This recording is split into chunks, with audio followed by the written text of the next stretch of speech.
भारत में इस समय हो रही G20 की बैठक से चीन कितना चिढ़ा हुआ है, मुझे नहीं लगता कि मुझे आप लोगों को ये समझाने की जरूरत है। G20 की बैठक पिछले करीब 2 दशकों से पूरी दुनिया में आयोजित हुई है, लेकिन भारत ने इस मंच पर जमीन से उठाकर फलक पर पहुंचा दिया है। भारत की अध्यक्षता में G20 के सम्मेलन का जो आयोजन दुनिया देख रही है, उससे पूरे विश्व में भारत का रुतबा विश्व गुरु के रूप में और ज्यादा बढ़ेगा।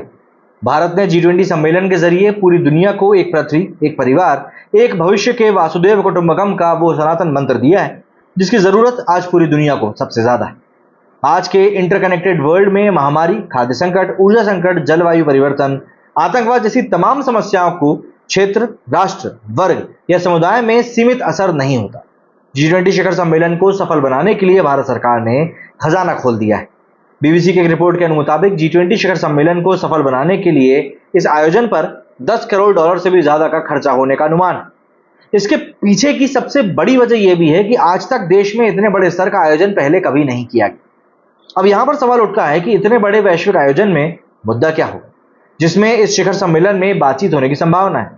तो इनमें वुमेन एम्पावरमेंट, डिजिटल इंफ्रास्ट्रक्चर, वैश्विक अर्थव्यवस्था, वैश्विक खाद्य सुरक्षा, आर्थिक अपराध, कृषि, स्वास्थ्य, सांस्कृतिक और पर्यटन, पर्यावरण संतुलन कुछ ऐसे अहम मुद्दे रहेंगे। बीते साल कोरोना ने दुनिया की सप्लाई चेन व्यवस्था से सीख लेने का मौका भी दिया था। आज भारत उसी प्राकृतिक जीवन शैली की सनातन समृद्ध परंपरा को G20 के मंच के जरिए दुनिया तक पहुंचा रहा है। जलवायु परिवर्तन से लेकर मानव केंद्रित विकास तक और समावेशी तकनीक से लेकर तीसरी दुनिया के देशों की बात तक, ये मोदी सरकार पहली बार हिंदुस्तान की हुई एक तरह से देन दे रही है। G20 का मंच इतना बड़ा है, इतना बड़ा कर दिया गया है कि भारत हमेशा के लिए ही एक एग्जाम्पल सेट कर देगा। ऐसे में दुनिया के सामने सवाल यही है कि क्या G20 के शिथिल मंच को विश्व गुरु भारत ने नई सदी का सबसे सक्रिय मंच बना दिया है। अब यहां पर बात उठती है कि आखिर ये दुनिया के लिए इतना अहम क्यों है। तो देखिए, 85% योगदान दुनिया की जीडीपी में होता है इन देशों का, 75% हिस्सेदारी अंतर्राष्ट्रीय व्यापार में है इन देशों की, 60% भागीदारी विश्व की जनसंख्या में है, 80% सहयोग दुनिया के कुल निवेश में है। दरअसल G20 के सम्मेलन में दिल्ली इस समय दुल्हन बनी हुई, क्योंकि दुनिया भर से भारत भूमि पर अतिथि आ रहे हैं और ये भावना भारत भूमि पर G20 के सम्मेलन को किसी अन्य मंचों, मंथनों और सम्मेलनों से अलग बनाती। यही वजह है कि आज पूरब से पश्चिम तक भारत का सम्मान है। आज भारत एक बार फिर दुनिया को दिशा दिखा रहा है। भारत के लिए ये मौका कैसे है, ये भी जान लेना जरूरी। दरअसल G20 सम्मेलन के दौरान मेहमानों को भारत की आधार, डिजिलॉकर और यूपीआई जैसी उपलब्धियों के बारे में बताया जाएगा। सरकार की योजना है कि सम्मेलन के दौरान सभी प्रतिनिधियों को यूपीआई के जरिए पैसे भेजे जाएं। खबर है कि समिट के दौरान सभी प्रतिनिधियों के वॉलेट में 1,000 रुपए ट्रांसफर किए जाएंगे, ताकि वो यूपीआई के बारे में जाने। वॉलेट्स के पैसे से अतिथि समिट वेन्यू पर लगे स्टॉल से खरीदारी कर सके।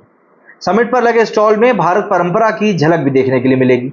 गौरतलब है कि एबीआई की रिपोर्ट के मुताबिक 2029 तक भारत दुनिया की तीसरी सबसे बड़ी अर्थव्यवस्था बन जाएगा। 2027 तक उसके जर्मनी और 2029 तक जापान से आगे निकल जाने का अनुमान है। आज पूरी दुनिया भारत की ताकत को समझती है। दुनिया जानती है कि भारत जो कहता है वो करता है। आज भारत की नीतियों में स्पष्टता और पारदर्शिता भी। अब ऐसे में सवाल उठता है कि भैया आखिर चीन क्यों इतना चिढ़ा हुआ है। देखिए, इस बीच कुछ देश ऐसे भी हैं जो भारत की इस कामयाबी से चिढ़ रहे हैं। पता नहीं क्यों चीन के राष्ट्रपति शी जिनपिंग ने आयोजन में आने से इन मौके पर मना कर दिया। वहीं पाकिस्तान इस बात से दुखी है कि सऊदी अरब के प्रिंस मोहम्मद बिन सलमान G20 में शामिल होने भारत तो आ रहे हैं, लेकिन पाकिस्तान नहीं जाएंगे। जबकि रूस के राष्ट्रपति व्लादिमीर पुतिन भी इस कार्यक्रम में शामिल नहीं हो रहे हैं। जाहिर सी बात है, क्या भारत दुनिया में नजरअंदाज किए जा रहे राष्ट्रों, समुदायों और अर्थव्यवस्थाओं को साथ लेकर विकास के पथ पर बढ़ने का संदेश दुनिया को देने में सफलता हासिल करने वाला है? क्या भारत की पहल से वैश्विक संस्थानों में समावेश बदलाव हो पाएंगे? 125 देश, भारत के 60 से अधिक शहर और 200 से अधिक बैठकें और दुनिया भर से आए 1 लाख से भी ज्यादा डेलीगेट्स G20 के सम्मेलन को भारत ने ऐसा आयोजन बना दिया है जिसमें विश्व का नए भारत से परिचय हुआ है। ऐसा भारत जिसने G20 को आर्थिक मंच से व्यापक बनाकर विकास की दौड़ में पीछे छूट चुके राष्ट्रों की आवाज बना डाला है। जिस ग्लोबल साउथ को दुनिया नजरअंदाज करती आ रही थी, पीएम मोदी और भारत उसकी आवाज बनकर अब ऐसे उभरे हैं कि अब संयुक्त राष्ट्र संघ के महासचिव भी भारत की पहल की तारीफ करते दिखते हैं। भारत ने न सिर्फ G20 में अफ्रीकन यूनियन को शामिल करने का प्रस्ताव रखा, बल्कि हर मंच से दुनिया को इसकी जरूरत की भी एहसास दिलाया। पीएम मोदी यूएन से लेकर एससीओ और ब्रिक्स जैसे हर मंच से दुनिया के पिछड़ों की आवाज बुलंद कर रहे हैं।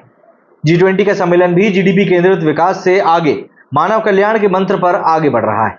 यूएन के महासचिव एंटोनियो गुटरेस कहते हैं, मुझे विश्वास है कि भारत ये सुनिश्चित करने के लिए हर संभव प्रयास करेगा दुनिया में जो भू राजनीतिक विभाजन है वो दूर हो और G20 सम्मेलन उम्मीदों पर खरा उतरे। मुझे उभरती अर्थव्यवस्थाओं और विकसित देशों को देखने में बहुत दिलचस्पी होगी जो इसमें एकत्रित हो रहे हैं। दरअसल कोविड काल के बाद पहले हालात, नजरिए और राजनीति में भारत ने हर मौके, हर क्षेत्र में विश्व को दिशा दिखाने का काम किया है, चाहे वो जलवायु परिवर्तन की चुनौती हो या फिर उभरती अर्थव्यवस्थाओं के साथ नए क्लाइमेट एक्शन में न्यायपूर्ण नजरिए और सीधे तौर पर टेक्नोलॉजी को ट्रांसफर करने की जरूरत। इन सभी चीजों में हर तरह के अलायंस में भारत ने ही पहल करी। भारत ने अग्रणी भूमिका निभाई। यूपीआई और डिजिटल पेमेंट जैसी समावेशी तकनीकों को मानव कल्याण के लिए इस्तेमाल करने की तरकीब भी बताई।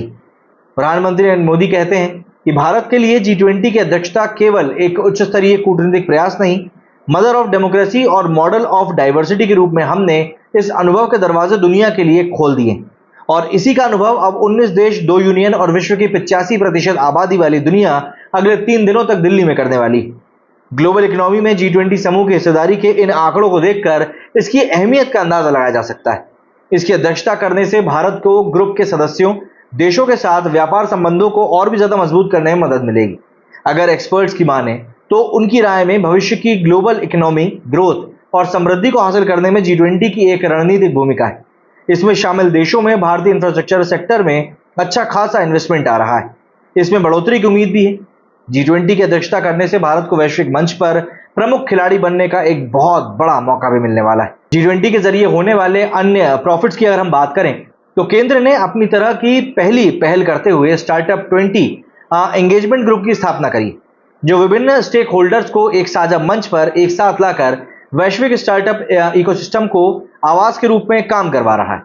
इसके जरिए सदस्य देश द्वारा क्षमता निर्माण, फंडिंग गैप को कम करने, रोजगार के अवसर बढ़ाने, सतत विकास के लक्ष्यों को हासिल करने और समावेशी इकोसिस्टम में ग्रोथ जैसे सेक्टर्स के लिए ठोस कदम उठाएंगे। राजधानी दिल्ली में होने वाली इस बैठक में देश के छोटे कारोबारियों या फिर एमएसएमई सेक्टर्स को मजबूती देने से जुड़े कई और ऐलान भी किए जा सकते हैं। क्या कहना है आप लोगों का इस बारे में? कमेंट करके जरूर बताइएगा। मेरे स्टूडियो फिलहाल इतना ही। जय हिंद, जय भारत।